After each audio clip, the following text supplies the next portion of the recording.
For centuries, fortifications and fortresses served as the main form of protection for those on the defensive side and the main obstacle for attackers. In the 20th century, these constructions became obsolete. The final chord in this long-standing battle was played by a huge and remarkable German mortar named Karl Gerät.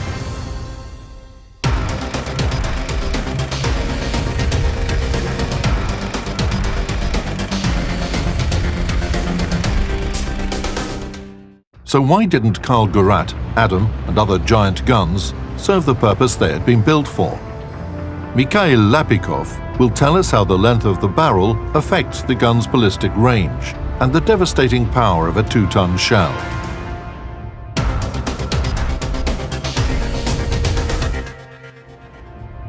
Construction of the Karl Gerät started in 1935 when the company Rheinmetall Borsig manufactured a super-heavy rifled mortar, which was designed to launch 4-ton projectiles over a 0.6 of a mile distance. Thus, the range of 2-ton projectiles constituted about 1.9 miles. The device was designed to break through long-term defense lines, including those of heavily reinforced forts. The first mortar, named Adam, was produced in November 1940. Previously, in January, a heavy battery 833 was created, which included 2 batteries equipped with 2 guns each. A small number of these devices were manufactured. In total, 7 devices were produced. 6 of them saw combat. In fact, Karl is not the official name of the device. It was nicknamed after its designer and just happened to stick. Thus, every mortar had its nickname. The first 2 were called Adam and Eva. The others were named after characters from Scandinavian mythology, like Thor or Odin. The first thing that catches the eye is the size of the mortar. It's one of the largest self-propelled artillery weapons by caliber. Everything in it was unusual and unique, which made it terrifyingly legendary. A 21.2 inches and 23.6 inches gun, projectiles weighing more than 2 tons. Another remarkable fact was that the 23.6 inches barrel, capable of launching huge projectiles, was only 8.5 caliber long. The barrel was a solid unit, which had 112 grooves inside. Together with a breech, it weighed over 28 tons. Depending on its type, a projectile weighing about 2 tons contained anywhere from 617 to 767 pounds of explosives, which can be compared to a sizable air bomb. And the impact points demonstrated the corresponding damage caused by its shots. 33 feet deep funnels and a sand cloud reaching up to 560 feet. The self-propelled tracked chassis was a distinguishing feature of Karl Gerät. It allowed the gun to move independently, though its top speed was only 6.2 miles per hour. The front side contained a 580 horsepower engine. To ensure its maneuverability, the mortar was placed on a self-propelled carriage. They even ensured the carriage was slightly armored to protect it against enemy fire. But generally, Karl was transported by rail. The mortar was placed on 2 platforms and transported to its destination. It was often almost completely disassembled and then only reassembled at the front line. Transporting Karl to a war zone was hardly a subtle task, and the 16 crew members who operated the gun were supplemented by people who protected the mortar from the enemy. The mortar was armored mostly for the sake of reassurance. This wonder machine could be easily destroyed by the World War II classic tank T-34.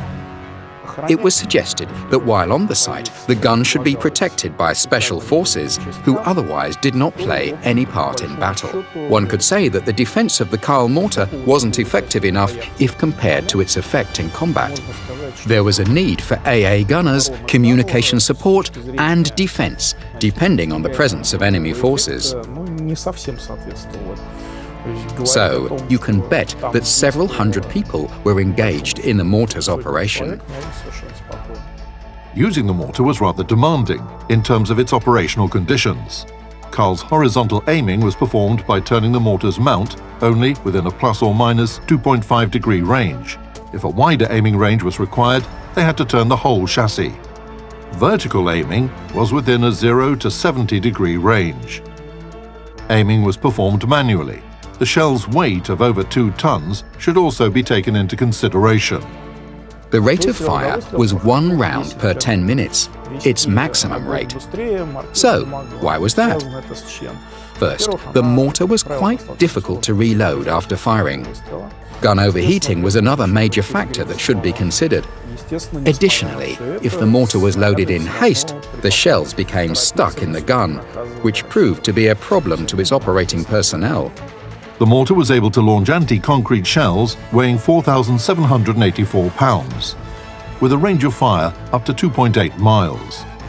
It could also launch high-explosive shells weighing only 3,748 pounds, at a distance of up to 4 miles. The shells reached the speed of 722 to 935 feet per second. One could even see them slowly flying in the sky.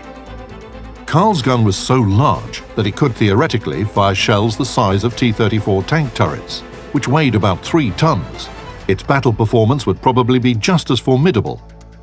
On the one hand, due to the huge destructive power of its high-caliber shells, they were able to severely damage a target. On the other hand, however, Karl's mortars did not play a significant role in any of its battles. The gun's main purpose turned out to be psychological, supporting German troops who felt more confident being covered by such a tremendous gun. In 1944, during the Warsaw Uprising, these mortars were used to bombard the city. Karl's rounds were made purely for deterrence. There are pictures that show its shell bursting through a building, causing massive destruction, with debris scattered everywhere, icons of the horrors of war. In fact, this behemoth with a huge gun and devastating shells was never really battle-tested. Its use was limited for a number of reasons. Historians have pointed out only 3 battles where Karl's mortars were used more or less effectively: the Siege of Brest Fortress, the Battle of Sevastopol, and the suppression of the Warsaw Uprising. Despite the lack of any significant service in battle, the Karl mortar is considered one of the most bizarre combat machines. In fact, the Karl mortar is a typical German Wunderwaffe, wonder weapon, from a book. Huge, complicated, impressively designed, completely extraordinary, but absolutely useless in practice. However, in terms of implementing military engineering projects, the Karl mortar deserves respect because its designers created a massive device, possibly only at that time. In other words, attempting to create something even bigger would have been impossible.